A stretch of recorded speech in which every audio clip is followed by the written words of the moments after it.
Hey YouTube, Frogtoad here. Well, this is going to be kind of a continuation in the homemade tools series. And what you're looking at here, while not a hand tool, is definitely one of the tools I use the most, especially all winter. This is a homemade wood drying kiln. Now, as you can see, let me just pan around a little bit. It's actually the footwell in my shop. When I redid the kitchen at the house, I took all of the cabinets out, replaced them, and actually stuck them in here. And see if I can pan up there without screwing everything up. You know, there's the work area and cabinets above. And down below, when I originally built it, this was kind of a footwell. It's where I would sit, you know, at a chair. But it just ended up being really more of a catch-all place. So, well, I had some cool things happen a couple years later, and I'll tell you about it, but I'm going to disconnect from the tripod here so I can get a little bit closer.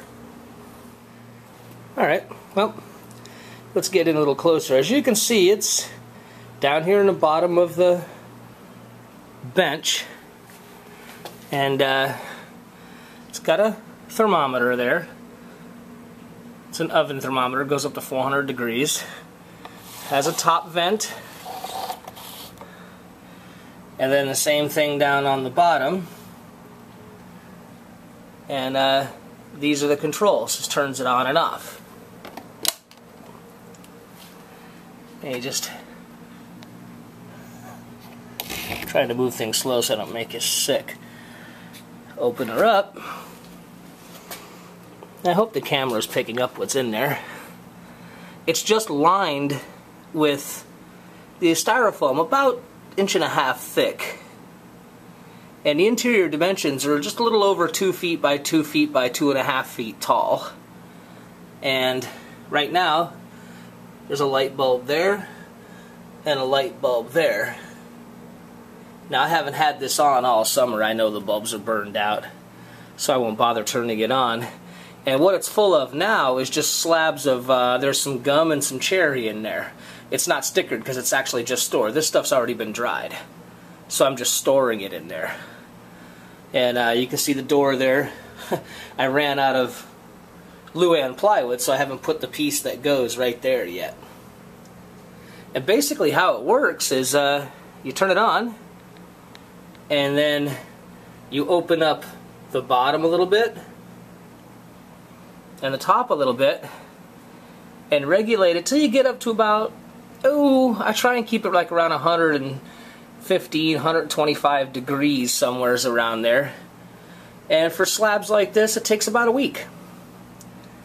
Now, does it make it, you know, the kiln dried you see written on the lumber at the stores? No. Does it come close? Oh yeah. Very close. I've never done a test to see how close it gets, but I've also never had anything I've made afterwards warp. And these are some examples of wood I've dried in there, some of the things I've made that I'm still kind of working on. And I've made all kinds of boxes, and well, the trim pieces for the canoe, you can see some more down there, that loom down there, all that wood, all that local stuff was dried. And it's raining right now, but I'm going to see if I can sneak the camera out into the shed out back that has some of the other dried wood. Okay, well, we're out here in the shed, and hopefully the rain on the roof here isn't too loud, but what you're looking at is pretty much what was left from last winter's kiln drying session. And these are slabs. Let's see what we got here. This is Osage orange, this is cherry, this is some kind of a camphor, which smells really trippy, but I haven't had a chance to really figure out what it is. There's some more cherry, I can't remember if that's oak or ash. There's some gum and a huge cherry slab on the bottom. Now, I dried all these in that kiln last winter, and a lot more actually got cleaned out. Some friends came to visit me right after New Year's, and they took some of them home. And the cool thing that I mentioned earlier that happened, that started all of this, was I met a guy who has a sawmill, and he has a deal with the local tree cutters and whatnot. He goes out and gets the trees and he cuts them up into slabs. Well, his sawmill only cuts down to about 4 inches before he has to flip it over, meaning the log. He flips the log over and cuts it again. And when he gets done, he ends up with, you know, anywhere from 4 feet, 6 feet to 15-foot long slabs, anywhere from 4 to 7 inches thick. And he tosses them.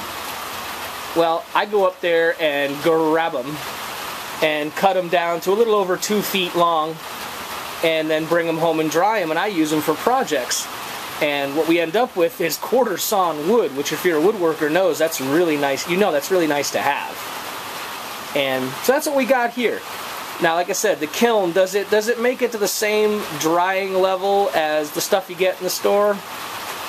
No, not really, but it gets it really close. And then when it sits out here, it pretty much finishes off. I run about a year behind. I have this, again, I'm recording this, it's in August, and I won't get through all this fall, and I'll start kiln drying again. So, at my output level, this works really, really well. There's a piece of ash that's going to get turned into some hammer heads and some, it's already been turned into a couple of maul handles and hammer handles. That was given to me by a friend up in Kansas City. So you'll get to be seeing, I'll be making some more stuff, and I'll record it now that I know there's some interest. But if you make yourself some kind of kiln and get at the trees, there certainly is a lot of money to be saved. I mean, those pieces of cherry alone, if you bought those at a wood store, would be just incredibly expensive. And all it costs me is the gas to go get the wood. It's about 40 miles from my house, so 80-mile round trip, and I could load up a van and trailer full of this stuff. So it works out real well for me. Well, there's the wood, there's the kiln. Any questions, don't hesitate to ask. Thanks a lot, y'all have a great day, and fair winds to you.